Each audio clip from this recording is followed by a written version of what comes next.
आज इस क्षेत्र में स्वतंत्रता दिवस के इस पावन अवसर पर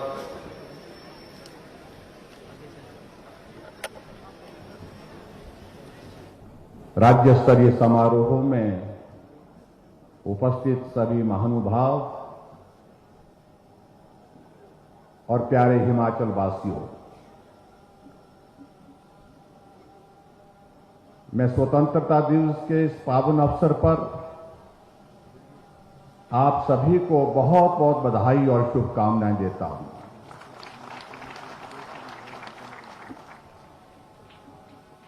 मैं इस अवसर पर देश की आजादी, गौरव और सम्मान के लिए अपने प्राणों की आहुति देने वाले सभी स्वतंत्रता सेनानियों को भावभीनी श्रद्धांजलि अर्पित करता हूं, जिन विभूतियों ने अपने प्राण की परवाह किए बिना देश की आन बान और शान की रक्षा और आज भी उनको हम बहुत आदर के साथ स्मरण करते हैं, उन सभी को मैं शत शत नमन करता हूं। स्वतंत्रता संग्राम की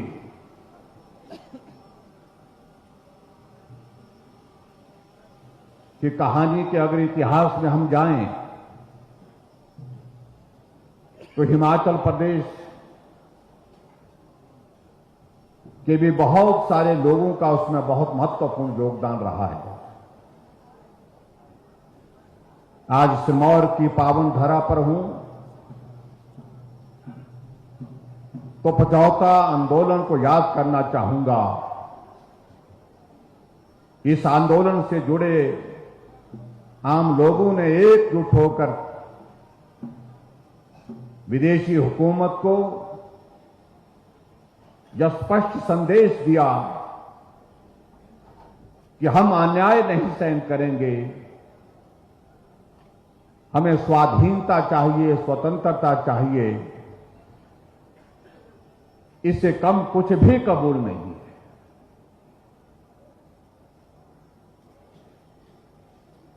इस आंदोलन का नेतृत्व करने वाले वैद सूरत सिंह और उस दौरान जज के पद पर काम करने वाले, जिन्होंने बाद में उस दायित्व से त्याग पत्र दे दिया, हिमाचल निर्माता डॉक्टर वाईएस परमार को भी मैं नमन करना चाहूंगा, जिनका स्वतंत्रता के आंदोलन में भी बहुत महत्वपूर्ण योगदान रहा और हिमाचल प्रदेश के निर्माण में एक बहुत महत्वपूर्ण भूमिका रही। भारत ने 75 वर्ष की इस गौरवमयी यात्रा को पूरा करने में सफलता हासिल की है और आज के इस अवसर पर मैं देश के यशस्वी प्रधानमंत्री नरेंद्र भाई मोदी जी का भी आभार व्यक्त करता हूं। जिस प्रकार से आजादी के 75 वर्ष को उन्हें अमृत महोत्सव के रूप में पूरे देश के सम्मुख रखा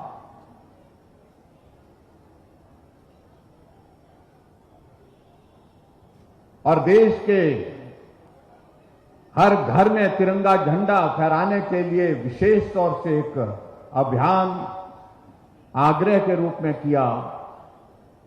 पूरे देश की जनता ने उस आग्रह को स्वीकार किया, उस अभियान का हिस्सा बने और आज मैं देख रहा हूं, मैं रास्ते में भी चलते चलते देख रहा था,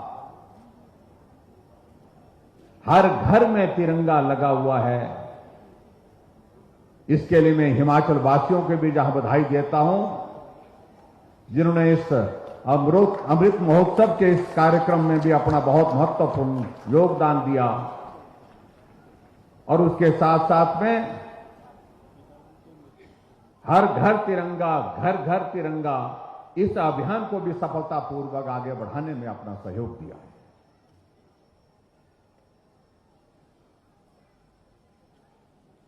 यह महोत्सव देश की उपलब्धियों और देश के गौरवशाली इतिहास का जश्न मनाने का है। प्रधानमंत्री श्री नरेंद्र भाई मोदी जी ने जहां देश को आगे बढ़ाते हुए पूरे विश्व के मानचित्र पर एक अलग पहचान के साथ खड़ा किया है, उसके लिए आदरणीय प्रधानमंत्री जी को आज के इस पावन अवसर पर मैं बहुत बहुत बधाई देता हूं, उनको साधुवाद देता हूं। भाइयों बहनों, हिमाचल प्रदेश देवभूमि के नाम से जाना जाता है, लेकिन साथ साथ में ये भी मैं कहना चाहूंगा कि देवभूमि के साथ साथ हिमाचल प्रदेश वीर भूमि भी है। और वीर भूमि हम इसलिए कहते हैं कि देश के सीमा के क्षेत्र में अगर कोई लड़ने वाला जो अपनी जान की परवाह नहीं करता है, वह हिमाचल का सैनिक आज भी चट्टान की तरह खड़ा है, अपनी कुर्बानी देने से पीछे हट करके कभी उसने मुड़ करके नहीं देखा। इसलिए उन देश के उन नौजवानों को जो देश की रक्षा कर रहे हैं, और उसमें विशेष तौर से हिमाचल प्रदेश के नौजवान जो देश की रक्षा के लिए सीमा पर तैनात हैं और सेना में कार्यरत हैं, उनको भी मैं आज विशेष तौर से आज के इस अवसर पर बहुत बहुत स्वतंत्रता दिवस की जहां बधाई देता हूं, उनके इस योगदान को भी मैं स्मरण करता हूं।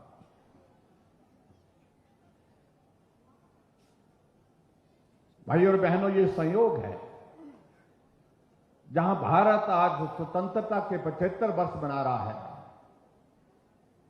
अमृत महोत्सव के रूप में मना रहा है, वहां हिमाचल प्रदेश के गठन के भी 75 वर्ष पूरे हुए हैं। इसके लिए भी मैं पूरे हिमाचल वासियों को बहुत बहुत बधाई देता हूं और शुभकामनाएं देता हूं।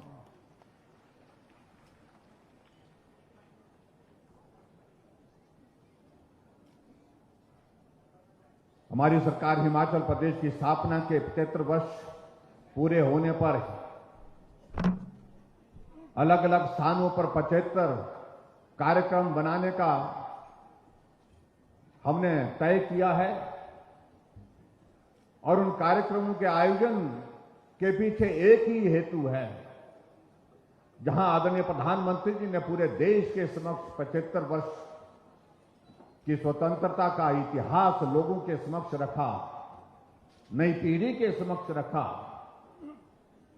वहां हिमाचल प्रदेश में भी इस तरह से हम प्रयत्न कर रहे हैं कि हिमाचल 75 वर्ष की इस यात्रा की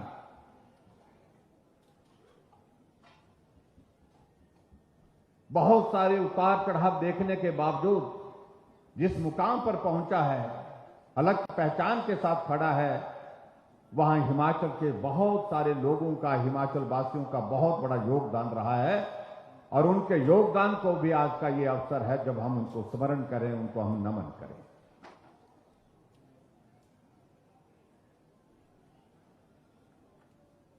हमने हर विधानसभा क्षेत्र में 75 कार्यक्रम करने का तय किया है, और उसके पीछे हमारा एकमात्र लक्ष्य है प्रगतिशील हिमाचल प्रदेश की यात्रा, जो सफलतापूर्वक आज यहां पहुंची है। हमें से बहुत सारे लोग ऐसे हैं, जब हिमाचल प्रदेश का गठन हुआ, जब भारत का स्वतंत्रता का यह अवसर आया, उस वक्त के अवसर को हम अपनी आंखों से देखने वाले बहुत कम लोग होंगे। इसलिए बहुत आवश्यक हो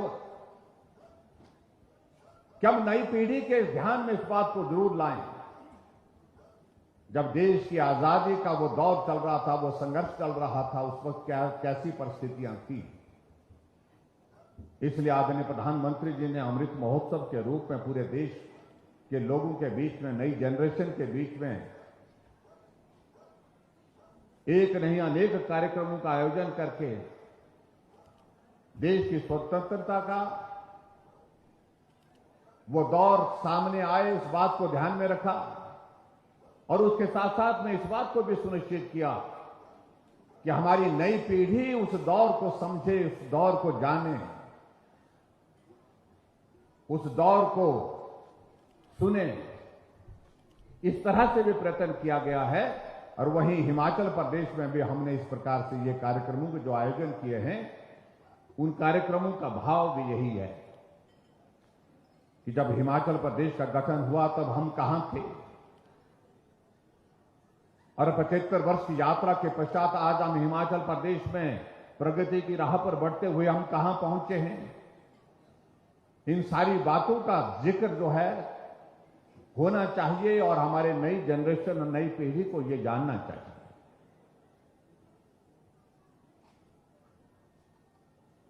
हिमाचल प्रदेश के 75 वर्ष के इस यात्रा के लिए मैं जहां हिमाचल वासियों को बहुत बहुत बधाई देता हूं, वहीं में अलग अलग समय में जो नेतृत्व हिमाचल प्रदेश का रहा, उनका भी मैं आभार व्यक्त करता हूं। सभी का योगदान हिमाचल प्रदेश को आगे बढ़ाने में बहुत महत्वपूर्ण रहा। लेकिन उसके बावजूद भी इस बात को लेकर के हम जरूर कहना चाहेंगे, जहां नेतृत्व का बहुत महत्वपूर्ण योगदान रहा है, वहां उससे भी ज्यादा योगदान अगर किसी का रहा है तो हिमाचल के हर नागरिक का रहा है। चाहे वो मजदूर करने वाला मजदूर रहा हो, चाहे वो काम करने वाला कोई कारीगर रहा हो, चाहे वो एक डॉक्टर रहा हो, अध्यापक रहा हो, इंजीनियर रहा हो, सेना में सेवा करने वाला जवान रहा हो, चाहे किसान रहा हो, चाहे बागवान रहा हो, सभी ने अपने अपने क्षेत्र में एक बहुत बड़ा योगदान इस प्रदेश को आगे बढ़ाने के लिए दिया है। इसलिए हमने जो 75 कार्यक्रम रखे हैं, इन कार्यक्रमों के माध्यम से हमने ये तय किया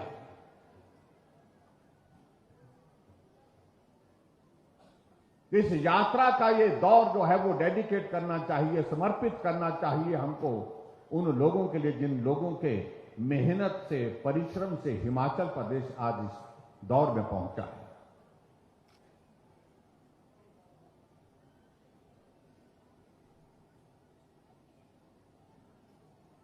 यहां जरूर जिक्र करना चाहूंगा मैं,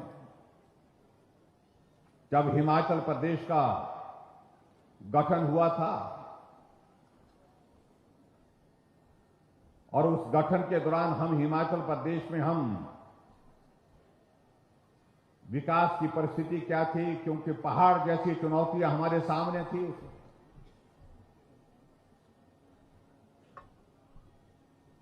जब हिमाचल प्रदेश का गठन हुआ तो हिमाचल प्रदेश का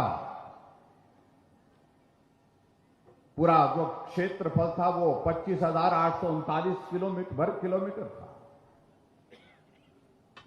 लेकिन बाद में नया इलाका जुड़ने के पश्चात आज हिमाचल प्रदेश का पूरा क्षेत्रफल 55,673 किलोमीटर है। जब 15 अप्रैल 1948 को हिमाचल प्रदेश का गठन हुआ था, उस वक्त हिमाचल प्रदेश की आबादी मात्र 11 लाख थी और आज हिमाचल प्रदेश की आबादी 70 लाख से ऊपर हो गई है। जब हिमाचल प्रदेश का गठन हुआ था उस वक्त हिमाचल प्रदेश में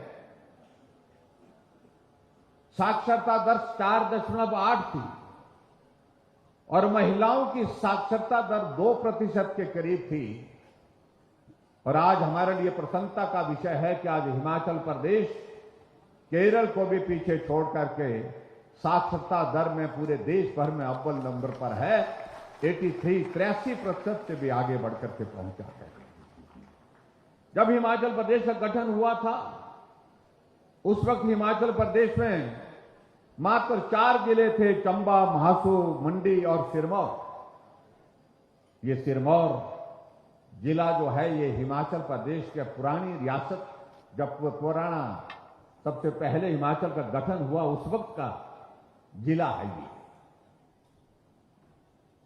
और आज हिमाचल प्रदेश में 4 की जगह 12 जिले हिमाचल प्रदेश में हैं। जब हिमाचल प्रदेश का गठन हुआ उस वक्त हिमाचल प्रदेश में प्रति व्यक्ति 240 रुपए थी और आज 75 वर्ष का ये दौर पार करने के बाद, इस यात्रा के बाद आज 240 रुपए से प्रति व्यक्ति आय बढ़ करके 2,01,854 रुपए। आप कल्पना कर सकते हैं जब हिमाचल प्रदेश बना तो उस वक्त हिमाचल प्रदेश के सड़कों की लंबाई 228 किलोमीटर थी और आज हिमाचल प्रदेश की सड़कों की लंबाई 39,500 किलोमीटर है। जब हिमाचल प्रदेश का गठन हुआ तो उस वक्त शिक्षण संस्थान हिमाचल प्रदेश में 301 थे और आज 75 वर्ष की यात्रा के पश्चात आज हिमाचल प्रदेश में शिक्षण संस्थानों की संख्या 16,124 है। अगर उन आंकड़ों का मैं जिक्र करूं तो बहुत लंबा वक्त लगेगा भाई और बहनों, लेकिन एक झलक मैंने आपके सामने प्रस्तुत की और यह हम सब लोगों का सौभाग्य है कि आज इस प्रगतिशील हिमाचल प्रदेश के 75 वर्ष का ये सफर, ये यात्रा का दौर हम अपनी आंखों से चश्मदीद रूप में जो है इसको देख रहे हैं। ये हमारा सौभाग्य है। ये हिमाचल आगे बढ़े, तेज गति से आगे बढ़े, ये हमारी सबकी स्वाभाविक रूप से कामना है और इसलिए स्वाभाविक रूप से हमको ये मान करके चलना चाहिए जो कठिन दौर था उस कठिन दौर को हमने पार किया। अब ये हमारे जो कार्यक्रम 75 कार्यक्रम हिमाचल प्रदेश में अलग अलग स्थानों में होने जा रहे हैं, मेरा आप सबसे भी विनम्र निवेदन है उन कार्यक्रमों का हिस्सा बने। उन कार्यक्रमों में जाकर के जो प्रदर्शनी हम लगा रहे हैं उस प्रदर्शनी को एक नजर मारें और उस प्रदर्शनी का हमने थीम दिया है हिमाचल तब और हिमाचल अब। उसमें आप देखेंगे ऐसी परिस्थितियां हमने देखी हैं उसमें कि चंबा के इलाके में मैं अभी गया था मिंजर के मेले में, जिस दिन हमने इस कार्यक्रम की शुरुआत की हिमाचल प्रदेश की प्रगति के 75 वर्ष। घास का बना हुआ पुल और उस पुल के ऊपर से लोग गुजर रहे हैं। वो हिमाचल प्रदेश का इतिहास नई पीढ़ी को उसको देखना चाहिए, किस प्रकार से उस पुल को घास से बुन करके तैयार किया गया, किस प्रकार से रावी नदी को पार करने के लिए भैंस की खाल में हवा डाल करके उसको बांधा जाता था और उस पर नदी में तैरकर उसका सहारा लेकर के नदी को पार किया जाता था। यहां पर भी मुझे लगता है कि उस दौरान की इस तरह की तस्वीरें उपलब्ध होंगी कहीं ना कहीं, लेकिन अगर आपको तस्वीर अगर कहीं देखनी है तो इस कार्यक्रम की जो हमारी प्रदर्शनी है उन कार्यक्रमों को आप जरूर देखें तो उसमें वो तस्वीरें।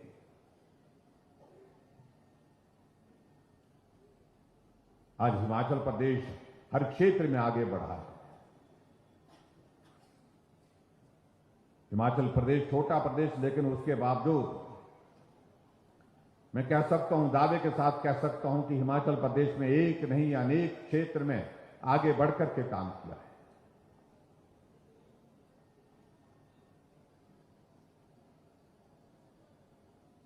भाइयों और बहनों, आप सबके आशीर्वाद से हिमाचल प्रदेश में 27 दिसंबर 2017 को हमारी सरकार का गठन हुआ था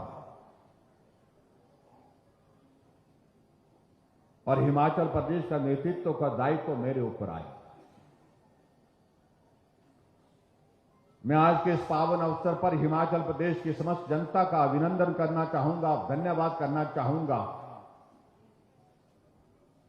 इस नए दायित्व के साथ जब हिमाचल प्रदेश में हमने काम करना शुरू किया, हिमाचल के हर वासियों का हमें सहयोग मिला, समर्थन मिला, आगे बढ़ने के लिए उत्साह मिला, आशीर्वाद मिला। और उसके लिए मैं हिमाचल के सभी भाई बहनों का हृदय से आभार व्यक्त करना चाहूंगा। कठिन दौर, लेकिन उसके बावजूद हिमाचल का हर नागरिक चट्टान की तरह हमारे साथ खड़ा होकर के सहयोग देता रहा। हालांकि एक परिस्थिति हमारे सामने ये जरूर रही, हमारा ये कार्यकाल सामान्य परिस्थितियों का कार्यकाल नहीं रहा, जैसे आज से पहले, मुझसे पहले मुख्यमंत्रियों का रहा। क्योंकि कोविड का दौर ऐसा आया जिस दौर ने हम सब लोगों को प्रभावित किया, दुनिया को प्रभावित किया, देश को प्रभावित किया, हमारे प्रदेश को भी बहुत बड़े स्तर पर प्रभावित किया। वो एक विचित्र परिस्थिति थी जब हम उस दौर में से गुजर रहे थे। बहुत एक ऐसा वातावरण था, सब लोग चिंतित थे, सब लोग परेशान थे, क्या होगा आने वाले समय में।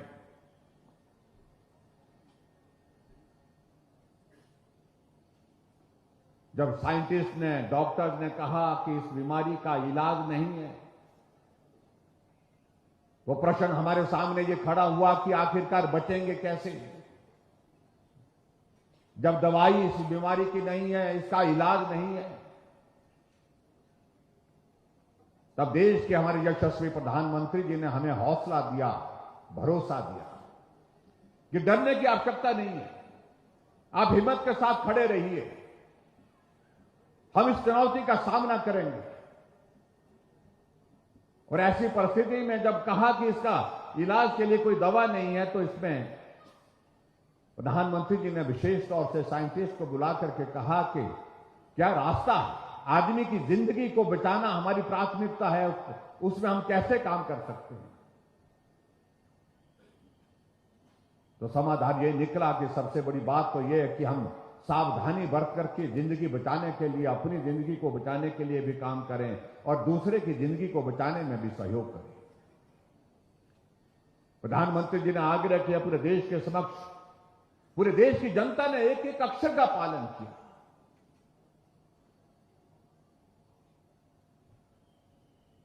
और पालन इसलिए किया क्योंकि उस नेतृत्व पर भरोसा, विश्वास, क्योंकि देश के प्रधानमंत्री अगर किसी बात का जिक्र कर रहे हैं तो अपने लिए नहीं, हमारी जिंदगी को बचाने के लिए कर रहे हैं, हमारे परिवार की जिंदगी को बचाने के लिए कर रहे हैं, इसलिए हमको पालन करना है।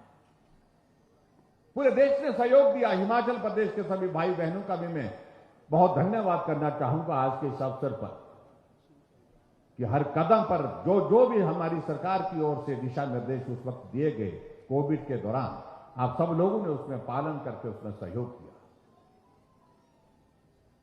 देश के साइंटिस्ट ने कहा कि इससे बचने के लिए एकमात्र उपाय यह है कि हम अपनी वैक्सीन बना करके तैयार करें।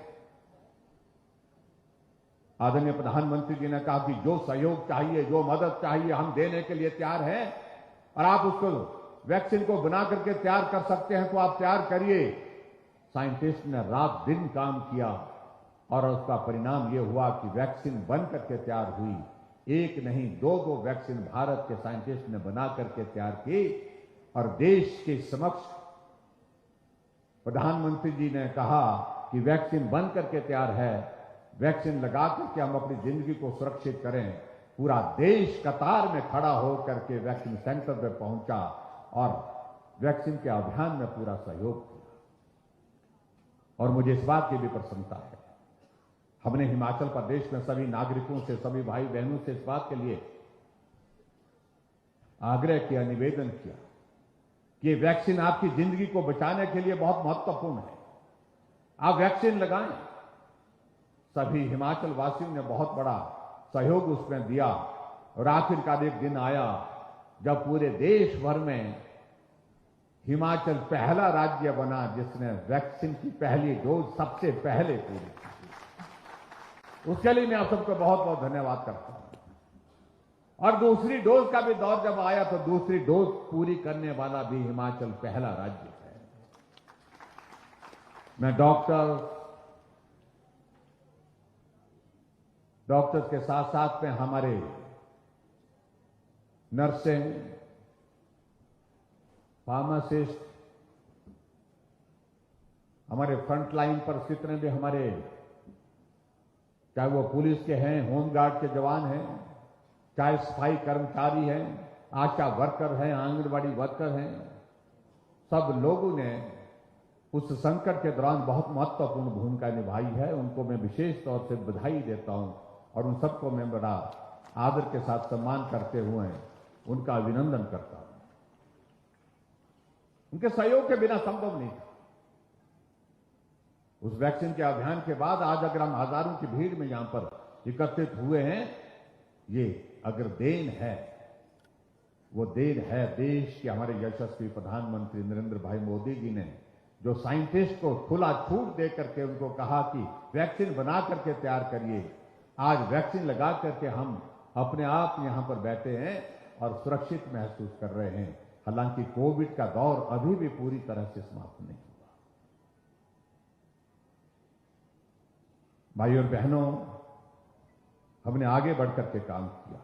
जब ये संकट था तो अलग तरह की परिस्थिति थी। हमारे सामने ये परिस्थिति थी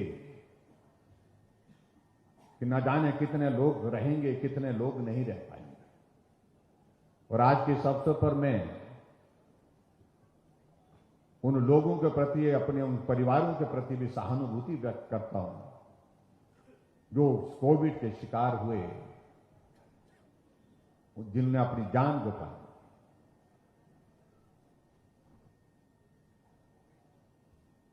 आज के इस कार्यक्रम में मैं ये जरूर कहना चाहूंगा, जब हिमाचल प्रदेश में हमारी सरकार का गठन हुआ तो हमने अलग तरह की संस्कृति के साथ हिमाचल प्रदेश में काम करने की शुरुआत की। पहली कैबिनेट का पहला निर्णय हमने ये तय किया कि हमने कहा कि हम बदले की भावना के साथ काम नहीं करेंगे। ये हिमाचल देवभूमि के नाम से जाना जाता है। यहां पर रहने वाला हर व्यक्ति देवतुल्य है, देव संस्कारों से ओतप्रोत है।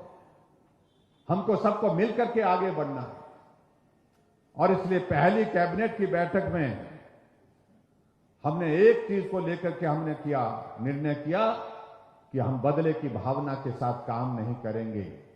और हमने शुरुआत की हिमाचल प्रदेश में, और उस शुरुआत को मैं समझता हूं कि लंबे समय तक याद किया जाएगा कि हिमाचल प्रदेश के बुजुर्गों के लिए हमने कहा कि जिन बुजुर्गों की वजह से हमने इस दुनिया को देखा है, दुनिया को सीखा है, समझा है, उनके लिए उनका आशीर्वाद लेकर के हमने काम की शुरुआत की। हमने 70 साल के ऊपर के सभी बुजुर्गों के लिए पेंशन का प्रावधान करके इस पावन कार्य के साथ हिमाचल प्रदेश में पहले कैबिनेट के निर्णय के साथ सरकार के संचालन की शुरुआत की। और मुझे इस बात की प्रसन्नता है, पूरे हिमाचल प्रदेश में इस निर्णय का अभिनंदन इसलिए हुआ कि नहीं तो आज से पहले परिस्थितियां अलग तरह की होती थी, अलग तरह के निर्णय होते थे। एक नई शुरुआत हिमाचल प्रदेश में हमने की और उस निर्णय के साथ हम आगे बढ़े।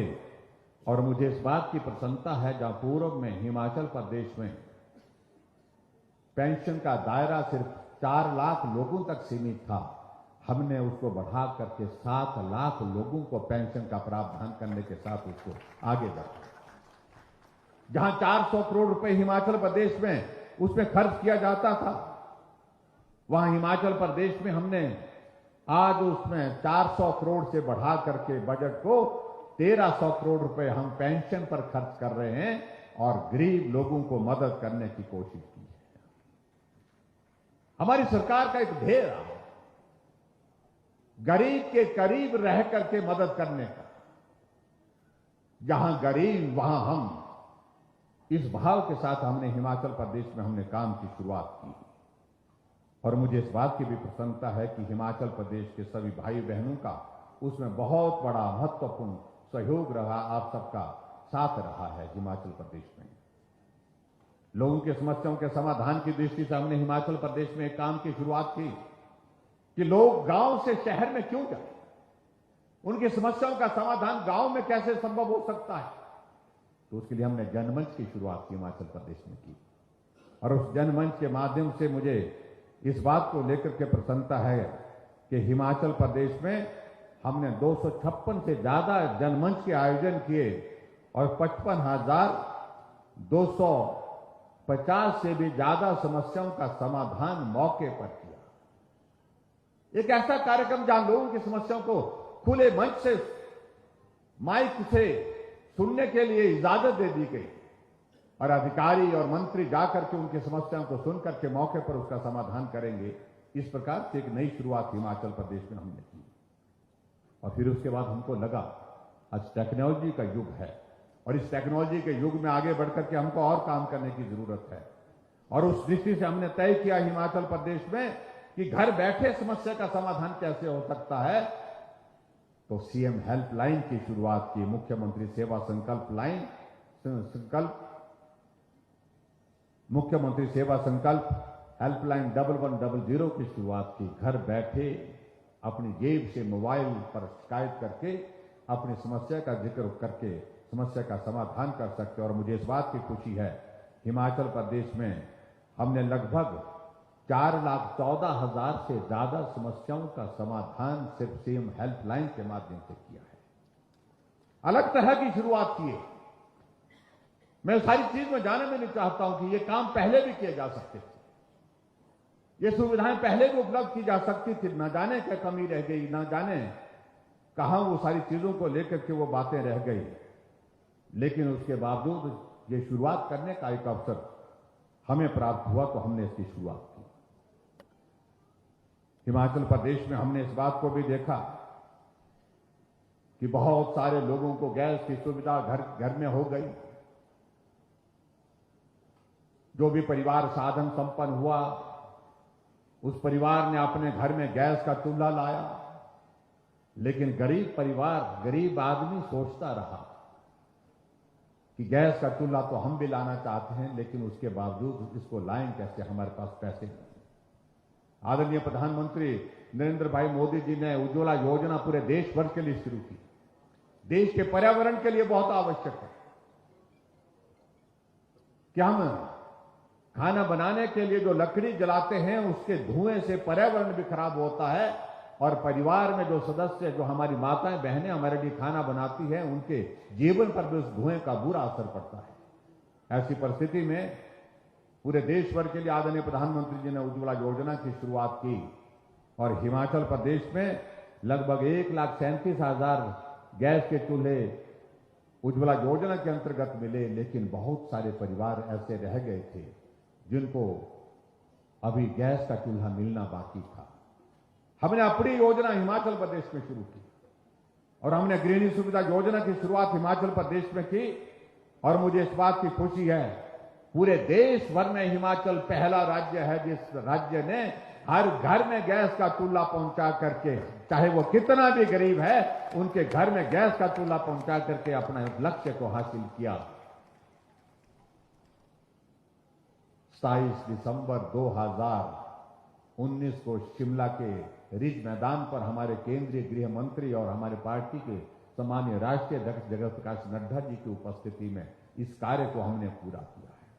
3,34,000 से ज्यादा गैस के चूल्हे हिमाचल प्रदेश में हमने हर घर में पहुंचाए।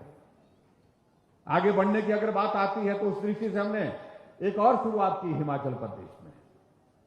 अगर कोई गरीब आदमी बीमार हो जाए, उसके इलाज के लिए कुछ सुविधा सरकार की ओर से क्या की जा सकती है? कोई योजना नहीं थी, कोई इस पर विचार नहीं हुआ। सरकारें आज से पहले रही, कुछ लोग एक बार नहीं कई बार रहे इस प्रदेश में, लेकिन एक गरीब आदमी अगर बीमार हो जाए, उसका इलाज का प्रावधान कैसे किया जाए सरकार की ओर से, ये सोच, ये समझ मुझे लगता है कि उस सरकार से छूट गई। मैंने बहुत सारे लोगों को ऐसे देखा अपने जीवन में कि अपना जमीन गिरवी रख करके परिवार का इलाज करने के लिए पैसा उधार लेकर के काम कर रहे थे। अपना परिवार का, अपना घर गिरवी रखने की नौबत आ जाती और यहां तक की परिस्थितियां यहां तक भी आती हैं कई बार। घर की माताएं बहनें अपने जेवर भी गिरवी रख करके उस परिवार के जीवन को बचाने के लिए प्रयत्न करती है। ये भी परिस्थितियां इस प्रदेश में रही, लेकिन कभी सोचा नहीं गया इस बात को लेकर के कि हमको सरकार की ओर से प्रयत्न करना चाहिए उन गरीब लोगों की जिंदगी को बचाने के लिए। हमने कहा हम इसकी शुरुआत करेंगे, चाहे जितना भी पैसा लगे, लेकिन जिंदगी से प्यारा कोई चीज नहीं, जिंदगी से बहुमूल्य कोई चीज हमारे लिए कोई नहीं है। एक आदमी की जिंदगी बचाने के लिए हम खर्च करें तो मुझे लगता है कि हमने कोई गलत काम नहीं किया। इसलिए हमने हिमाचल प्रदेश में एक योजना की शुरुआत की, जिस योजना को हम हिमकेयर के रूप में जानते हैं। हमने हिमकेयर की शुरुआत की हिमाचल प्रदेश में, और हिमकेयर की शुरुआत करने के साथ साथ में मुझे आज इस बात को लेकर के प्रसन्नता है कि हमने आज तक 3 लाख से ज्यादा 3,10,000 से ज्यादा लोगों का हिमाचल प्रदेश में हिमकेयर के माध्यम से बिना पैसे के इलाज करके उनको स्वस्थ करके घर भेजा। ये पुण्य का, मैं समझता हूं इससे पुण्य का कार्य दूसरा कोई और नहीं हो सकता। उस पीड़ा के संकट को दूर करना, उस पीड़ा को कम करने के लिए सरकार काम करे, तो मैं समझता हूं ये सबसे बड़ा पुण्य का कार्य था, जिस पुण्य के कार्य को सरकार ने अपने हाथों में लिया और आगे बढ़कर के काम किया। और इसी प्रकार से भाइयों और बहनों, इसी में स्वास्थ्य के क्षेत्र में और एक योजना हमने शुरू की, जिस योजना को आपने देखा होगा कि सहारा योजना। हमारे अलग अलग स्थानों पर आपने बोर्ड भी देखे होंगे। उस सहारा योजना के पीछे क्या था? उस सहारा योजना के पीछे एक भावना थी कि प्रदेश में बहुत सारे ऐसे लोग हैं जिनको ऐसी कोई बीमारी लग गई या उनकी जिंदगी में इस प्रकार की घटना घट गई जिसके कारण वो चल नहीं सकते, अपना काम नहीं कर सकते हैं, बिस्तर पर हैं, जिंदा हैं, लेकिन परिवार के किसी सदस्य को उनकी मदद के लिए हमेशा उनके पास खड़ा रहना। अगर पानी का एक घूंट भी अगर उनको पीना होता है तो वो स्वयं जाकर के उस पानी के घूंट को भी लेने की स्थिति में नहीं होते हैं। किसी को पैरालिसिस हुआ है, किसी को ब्रेन हेमरेज हुआ है, किसी की किडनी फेल हो गई है, किसी को कैंसर की स्टेज 3 स्टेज 4 में चला गया है, किसी के एक्सीडेंट के कारण जो है वो स्पाइनल कॉर्ड चले गई, किसी की एक्सीडेंट के कारण टांगे चले गई, बेबस है, दूसरे के सहारे पर है। इसलिए हमने सहारा योजना की शुरुआत हिमाचल प्रदेश में की। हमने कहा ऐसे सभी लोगों का रजिस्ट्रेशन करना चाहिए, कितने लोग हिमाचल प्रदेश में हैं, उनकी मदद करने के लिए शुरुआत करनी चाहिए। हमने शुरुआत की। भाई और बहनों, मैं समझता हूं कि बहुत पुण्य का कार्य था, जिस पुण्य के कार्य को हमने अपने हाथों में लिया। 20,000 से ज्यादा ऐसे लोग जो बिस्तर पर हैं, जिंदा हैं, अपना काम स्वयं नहीं कर सकते हैं, दूसरे पर आधारित हैं, सुबह से शाम तक हर काम के लिए 20,000 लोगों को हम सहारा योजना के अंतर्गत उनको 3,000 रुपए उनके खाते में डाल करके उनकी मदद कर रहे हैं। ये हिमाचल प्रदेश की हमारी सरकार ने एक प्रयत्न किया है। और इसी तरह से आगे बढ़कर के हिमाचल प्रदेश उन राज्यों में से एक राज्य है जहां हमने एक और आगे बढ़कर के और एक काम की शुरुआत की। हमने कहा बहुत सारे परिवार ऐसे हैं जो गरीब हैं।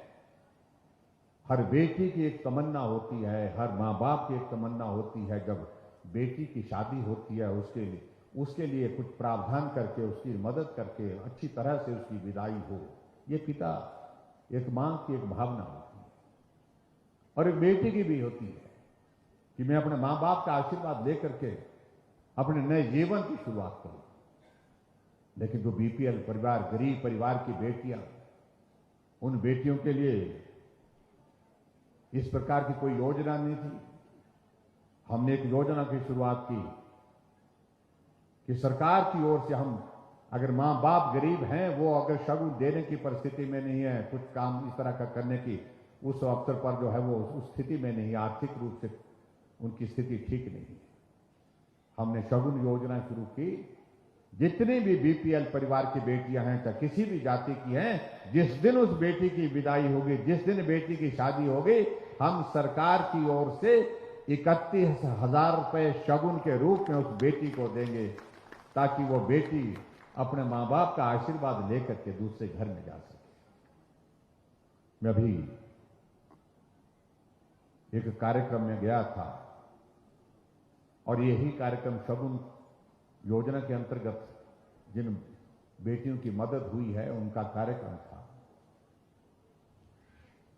एक बेटी मंच पर आई, जब मेरा उनके साथ संवाद हुआ, मैंने कहा कि आपको अपने नए जीवन के लिए बहुत बहुत शुभकामनाएं, हमारा आशीर्वाद।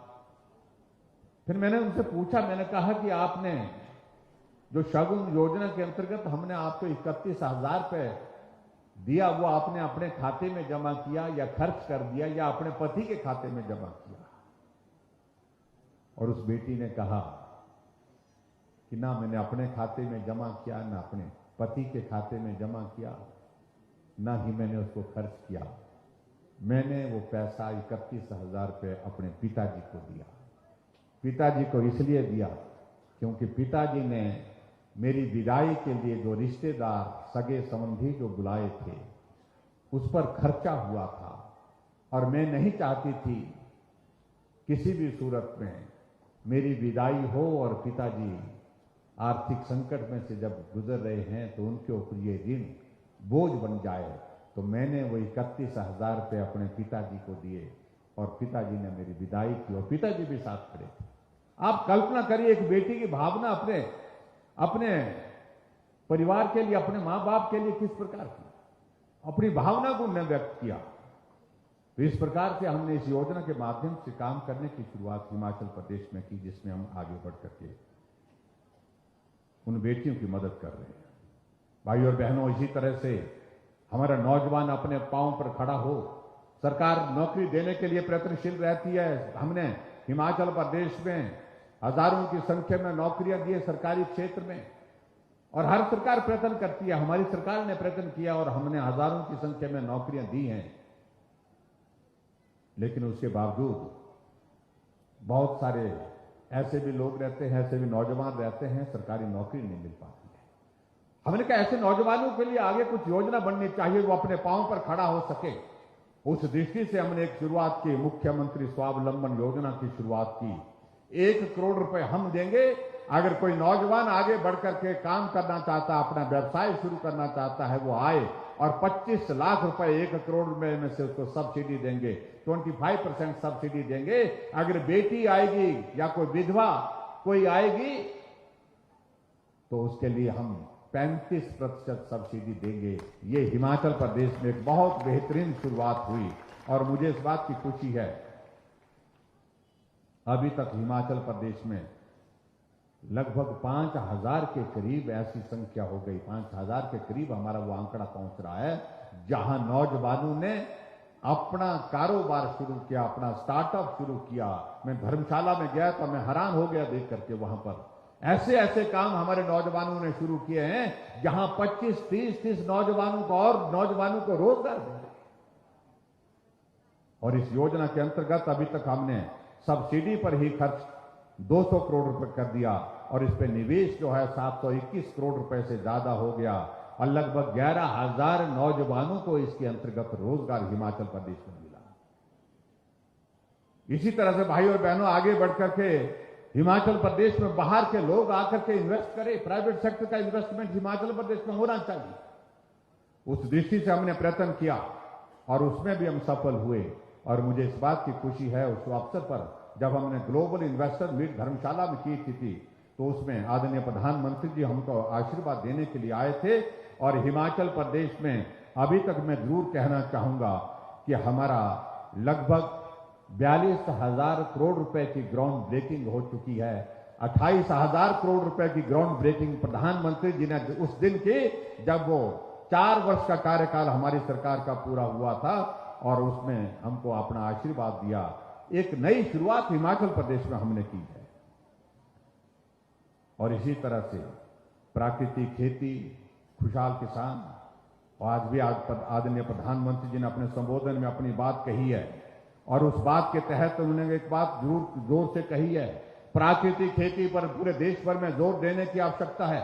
और इसके लिए प्रधानमंत्री जी ने विशेष तौर से जो आग्रह किया है, और उसमें हिमाचल पहला प्रदेश है जिसने अपने प्रदेश से शुरुआत की, सरकारी क्षेत्र में बजट का प्रावधान किया।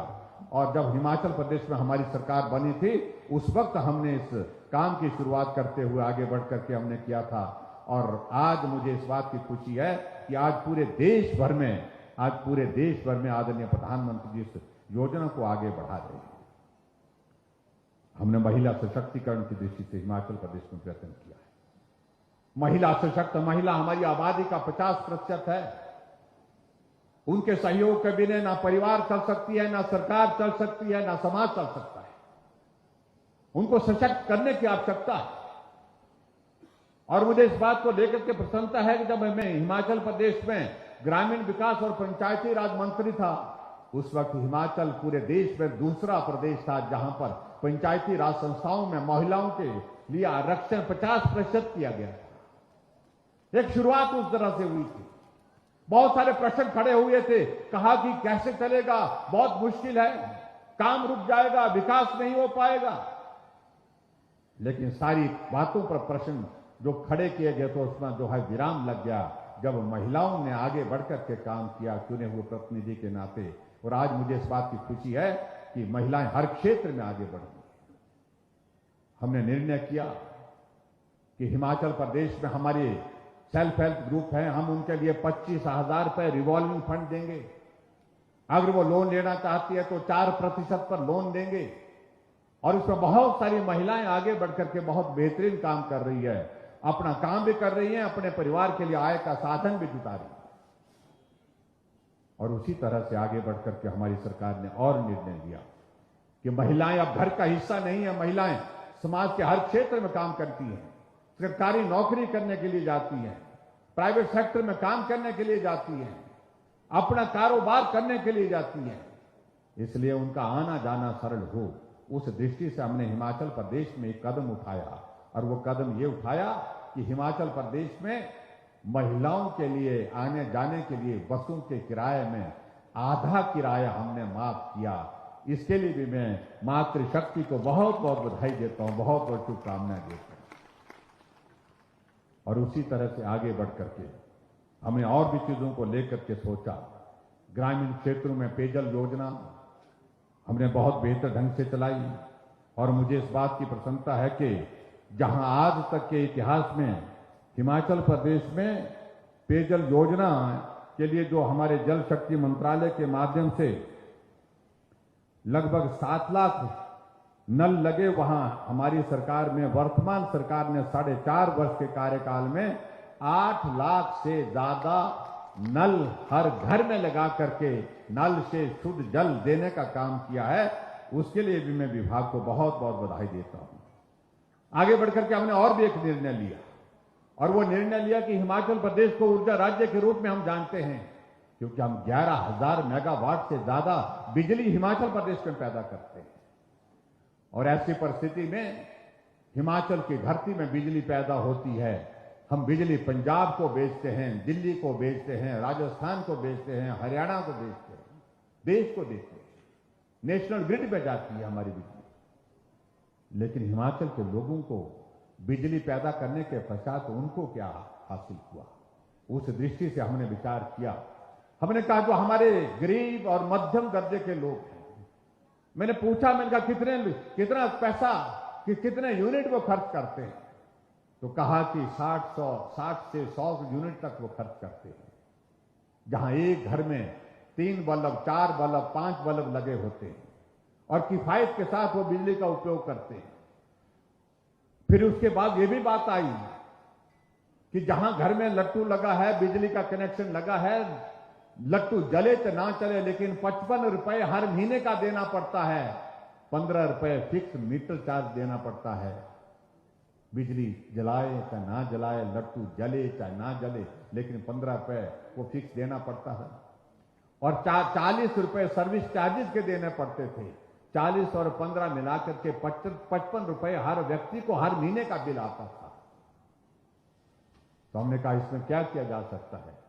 हम बैठे सब साथियों के साथ हमने निर्णय किया कि जब हम ऊर्जा राज्य के रूप में जाने जाते हैं और हिमाचल प्रदेश ऊर्जा दूसरे प्रदेशों को देता है, तो हमने कहा कि 125 यूनिट तक हम हिमाचल प्रदेश के सभी लोगों के लिए बिना पैसे के बिजली उपलब्ध कराएंगे। और आपने देखा होगा कि जुलाई महीने के पश्चात, जून का महीने का बाद का जो बिल आया, आपको बिल तो आया होगा, लेकिन कितना बिल आया? 0 बिल आया है। ये हिमाचल के इतिहास में पहली बार हमने इस प्रकार का एक कदम उठाया है कि गरीब को कैसे मदद की जा सकती है।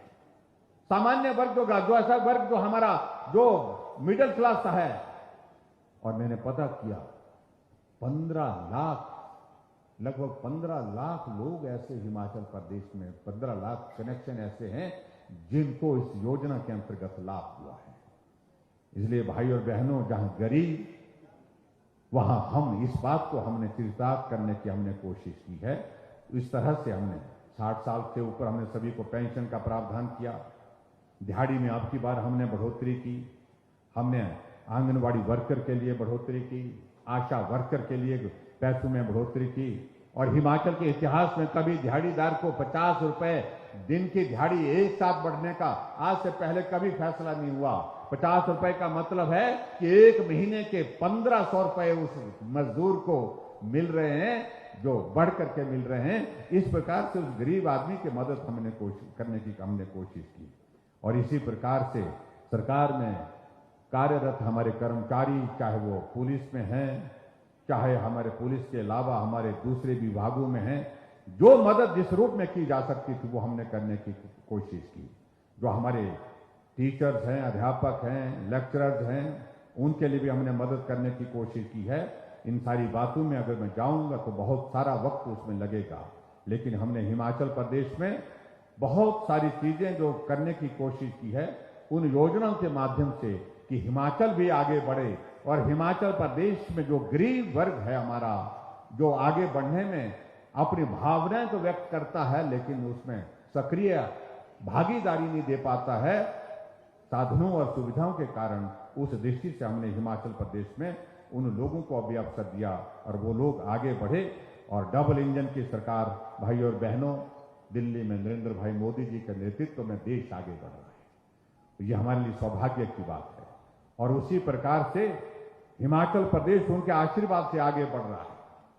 मुझे इस बात की प्रसन्नता है कि आदरणीय प्रधानमंत्री नरेंद्र मोदी जी हिमाचल प्रदेश में हमारे अभी तक के कार्यकाल, जो 4.5 वर्ष का कार्यकाल हुआ है, इस कार्यकाल में 7 बार हिमाचल प्रदेश देवभूमि में आकर के हमको अपना आशीर्वाद देकर की गई। 10,000 करोड़ रुपए से ज्यादा की मदद विभिन्न योजनाओं के माध्यम से प्रोजेक्ट के रूप में हिमाचल प्रदेश को मिली। 800 करोड़ स्पेशल असिस्टेंस के रूप में हिमाचल प्रदेश को मिला। अटल टनल आदरणीय प्रधानमंत्री जी ने उद्घाटन करके 2020 में पूरे देश के लिए समर्पित कर दी।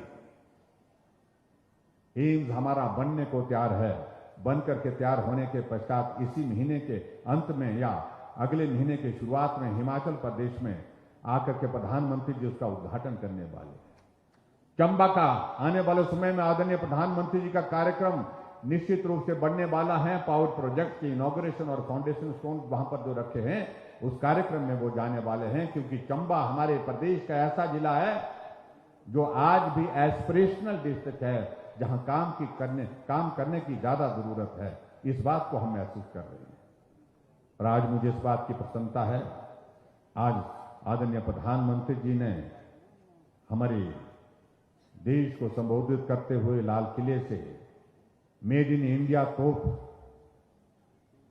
जो बनकर के तैयार हुई, जिसके माध्यम से तिरंगे को सलामी दी, उसके लिए भी मैं आदरणीय प्रधानमंत्री जी को आज के इस पावन अवसर पर बहुत बहुत बधाई देता हूं, बहुत बहुत अभिनंदन करता हूं। पूरा देश एक आत्मविश्वास के साथ आज खड़ा है और आत्मनिर्भरता के साथ अब पूरा देश हमारा आगे बढ़ता जा रहा है आदरणीय प्रधानमंत्री नरेंद्र भाई मोदी जी के नेतृत्व में। और हमें गर्व है कि हमारे देश के यशस्वी प्रधानमंत्री के नेतृत्व में भारत विश्व को अपनी क्षमताओं और ताकत का एहसास करवा रहा है। आज भारत एक अलग पहचान के साथ पूरे देश के मानचित्र पर खड़ा है और उसकी वजह है कि लंबे अंतराल के बाद भारत को एक मजबूत नेतृत्व मिला है, जिस नेतृत्व की आज की तारीख में बहुत बड़ी आवश्यकता है। आज प्रधानमंत्री नरेंद्र मोदी जी ने लाल किले से 5 प्रण का आह्वान किया है और उसमें पहला प्रण जो जिसका जिक्र उन्होंने किया है, विकसित भारत बनाने के लिए बड़े संकल्प लेकर के हमें चलना होगा। पहला संकल्प उनका ये है। कुछ बड़ा सोचना होगा, बड़ा करने के लिए, और बड़े संकल्प लेकर के आगे बढ़ना होगा। ये उनका पहला संकल्प है। और दूसरा प्रण ये है, गुलामी के सभी अंशों को मन से पूरी तरह से मिटा देना। आज भारत को आजाद हुए 75 वर्ष हो गए। उन गुलामी की पुरानी जो बातें, जो अंश अभी तक भी, उनको हम कैसे मन मस्तिष्क से मिटा सकते हैं, उनको मिटा करके आगे बढ़ने की उनने बात कही है।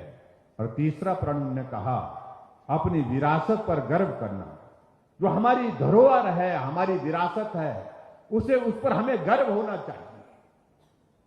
हमें उस पर चिंता करने की आवश्यकता नहीं होनी चाहिए। वो हमारी विरासत का हिस्सा है, हमारे इतिहास का हिस्सा है, हमारी संस्कृति और संस्कार का हिस्सा है, और उस पर हमको गर्व होना चाहिए। तीसरी बात उन्होंने ये कही। और चौथा प्रण उन्होंने कहा, एकता और एकजुटता। ये 2 शब्द का उन्होंने बहुत महत्वपूर्ण शब्द जिनका इस्तेमाल किया। देश की एकता बहुत ज्यादा जरूरी है, और एकता सिर्फ दिखने के लिए, दिखाने के लिए नहीं, और एकजुटता वो होनी चाहिए। सब मिलकर के चलने चाहिए, दुनिया को दिखना चाहिए भारत एक होकर के चल रहा है, और एकता के साथ साथ में एकजुट होकर के आगे चल रहा है। इस भाव के साथ काम करने की आवश्यकता, ये आदरणीय प्रधानमंत्री जी ने चौथा प्रण जो उन्होंने जाहिर किया, उसका जिक्र किया। 5वां प्रण नागरिकों का कर्तव्य है। हम देश के नागरिक हैं। देश के संविधान के प्रति सम्मान रखते हुए ये हम सबका दायित्व है कि नागरिक होने के नाते मेरा कर्तव्य क्या है। मेरा कर्तव्य है कि मैं स्वच्छता, ये मेरा कर्तव्य है कि गंदगी ना हो। मेरा कर्तव्य है मैं गरीब आदमी के लिए कहां सेवा कर सकता हूं, मदद कर सकता हूं, उस काम को करूं। मैं भारत के विकास में अपना देश, अपना योगदान कैसे दे सकूं एक नागरिक के नाते, ये मेरा कर्तव्य है। उस कर्तव्य का मुझे पालन करना है। इसलिए कर्तव्य का पालन करते हुए हमें आगे बढ़कर के काम करना है। इस बात के लिए भी उन्होंने जिक्र किया। ये 5 प्रण आदरणीय प्रधानमंत्री जी ने आज विशेष तौर से किए। और मैं आज के इस अवसर पर आइए हम सब लोग भी ये संकल्प लें और अगले 25 साल में भारत को विकास के उत्कर्ष पर पहुंचाने में ये भारत पूरा आत्मनिर्भर बने और भारत आगे बढ़े। इस बात के लिए अपना जो भी सहयोग जिस रूप में हो सकता है, जहां भी हो सकता है, जितना भी हो सकता है, उसको देने के लिए हम तत्पर रहें। ये मेरा आप सबसे भी निवेदन है। ग्रीन एनर्जी, क्लीन एनर्जी के लिए प्रधानमंत्री जी ने विशेष आग्रह किया।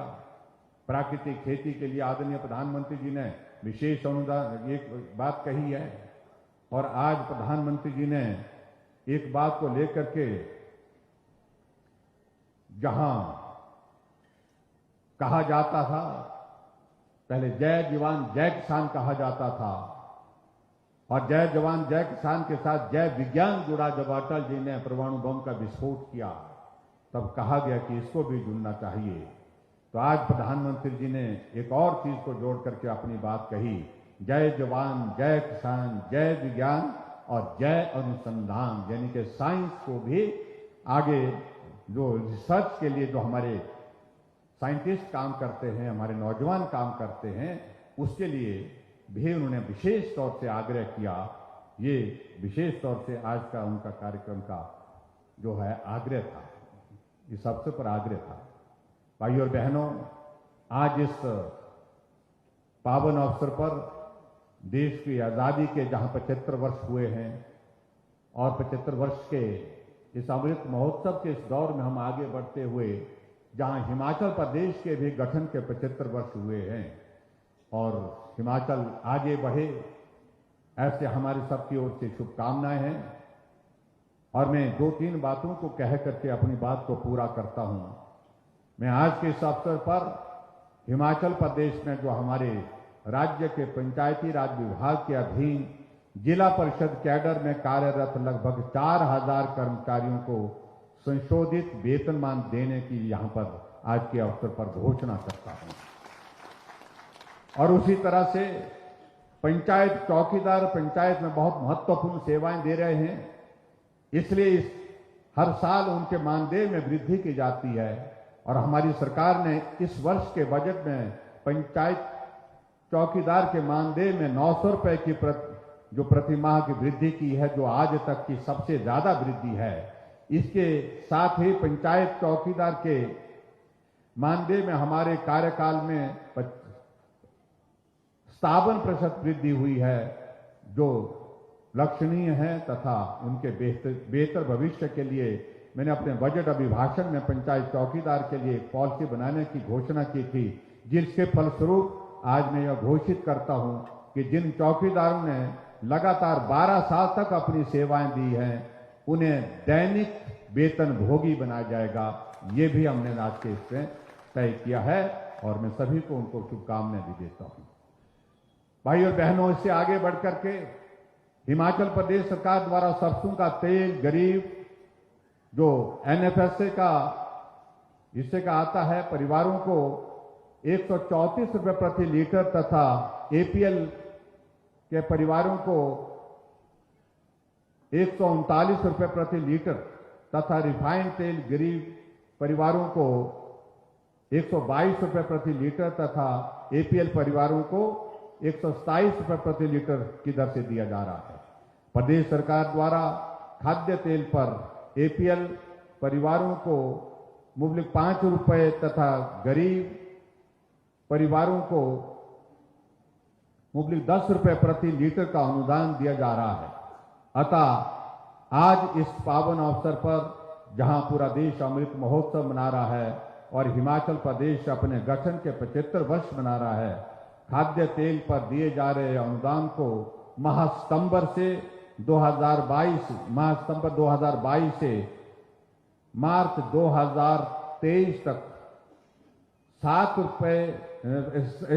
माह के लिए दोगुना करना की घोषणा करता हूं और मुबलिक 5 रुपए से बढ़ा करके 10 रुपए प्रति लीटर तथा उसी तरह से गरीब परिवारों को 10 रुपए से बढ़ा करके 20 रुपए प्रति लीटर जो है करने की घोषणा करता हूं। और मैं समझता हूं इससे बहुत जो गरीब परिवार है उनको बहुत बड़ी एक राहत उस दृष्टि से होगी। और इसी तरह से आज के इस अवसर पर मुझे यह बताते हुए प्रसन्नता हो रही कि राष्ट्रीय शिक्षा नीति 2020 के अनुरूप प्रदेश में अभी तक 5000 राजकीय विद्यालयों में लगभग 50,000 बच्चे प्री प्राइमरी की शिक्षा ग्रहण कर रहे हैं। इससे जहां एक तरफ सरकारी प्राइमरी विद्यालयों में नामांकन में वृद्धि हो रही है, वहीं शिक्षा की गुणवत्ता में भी सुधार हो रहा है। अतः मैं घोषणा कर रहा हूं कि प्रदेश में चल रहे प्री प्राइमरी कक्षाओं में पढ़ रहे बच्चों की शिक्षा को सुदृढ़ करने के लिए प्री प्राइमरी शिक्षा नीति बनाई जाएगी। नीति के अंतर्गत शीघ्र ही आवश्यकता अनुसार प्री प्राइमरी शिक्षकों की भर्ती नियमानुसार की जाएगी। इस बात के लिए भी मैं आज घोषणा करता हूं। जो एनटीटी के हमारी बहनें हैं उन्होंने बहुत इस बात के लिए बहुत जोर से आग्रह भी किया था। और इसी प्रकार से हिमाचल के निचले एवं मध्य क्षेत्र में लोगों की आर्थिकी में भूमि और खैर उत्पादन एवं कटान की अहम भूमिका है। किसान अपने परिश्रम से अपनी जमीन पर वृक्षों का संवर्धन संरक्षण कर रहे हैं ताकि इसका लाभ उन्हें मिल सके। खैर के दोहन के लिए अभी 10 वर्षीय फैलिंग प्रोग्राम के कारण किसान को 10 साल की प्रतीक्षा करनी पड़ती है तथा काटने हेतु अत्यंत जटिल प्रक्रिया का सामना करना पड़ता है, जिस वजह से किसान को जरूरत के समय खैर विक्रय के फलस्वरूप वित्तीय लाभ नहीं हो पाता है। किसान हितैषी प्रदेश सरकार ने इन कठिनाइयों को ध्यान में रखते हुए निजी भूमि से खैर कटान की प्रक्रिया को सरलीकरण करने का निर्णय लिया है, जिसके अनुसार अब किसानों को 10 वर्ष की प्रतीक्षा नहीं करनी पड़ेगी तथा आवश्यकता अनुसार बाजार में खैर बेच पाएंगे। प्रदेश सरकार द्वारा किसानों के हित में पहले से ही वृक्षों की 19 प्रजातियों को 10 वर्षीय कार्यकाल से बाहर किया जा चुका है तथा अब यह निर्णय लिया गया है कि खैर को भी 10 वर्षीय कार्य प्रणाली से बाहर निकाला जाए। उक्त खैर कटान में माननीय सर्वोच्च न्यायालय का 10 वर्षीय फैलिंग प्रोग्राम के बारे में आदेश है। अतः 10 वर्षीय पातन कार्यक्रम फैलिंग कार्यक्रम 10 वर्षीय फैलिंग कार्यक्रम से छुटकारा पाने हेतु राज्य सरकार माननीय सर्वोच्च न्यायालय में अपील भी दायर कर रही है। और इसके साथ साथ में भाइयों और बहनों, प्रदेश में इस समय 2,25,000 कर्मचारी कार्यरत हैं, जिसमें सार्वजनिक क्षेत्र में उपक्रमों के कर्मचारी भी शामिल हैं। इसके अलावा पेंशनों की कुल संख्या 1,90,000 के लगभग है, जिसमें सार्वजनिक क्षेत्र के उपक्रमों के पेंशन भी शामिल हैं। कर्मचारियों व पेंशनरों के हितों को ध्यान में रखते हुए मेरी सरकार ने दिनांक 1/1/2016 से वेतनमानों और पेंशन का रिवीजन किया, जिससे कर्मचारियों पेंशनरों को 3,500 करोड़ रुपए का लाभ मिला। पिछले 2 वर्षों में कोरोना के कारण प्रदेश की वित्तीय स्थिति खराब हुई है। इसके बावजूद मैं आज स्वतंत्रता दिवस के अवसर पर कर्मचारियों को पे रिवीजन एरियर की पहली किस्त देने की घोषणा करता हूं। इसके साथ ही प्रदेश के पेंशनरों एवं पारिवारिक पेंशन को भी पेंशन एरियर की पहली किस्त का भुगतान करने की घोषणा करता हूं। इस घोषणा से वेतन एवं पेंशन के एरियर भुगतान पर सरकार 1,000 करोड़ रुपए खर्च करेगी और इस घोषणा से 2,25,000 कर्मचारियों को तथा 1,90,000 पेंशनरों को लाभ होगा, जिसमें सार्वजनिक क्षेत्र उपक्रमों के कर्मचारी और पेंशनर भी शामिल होंगे।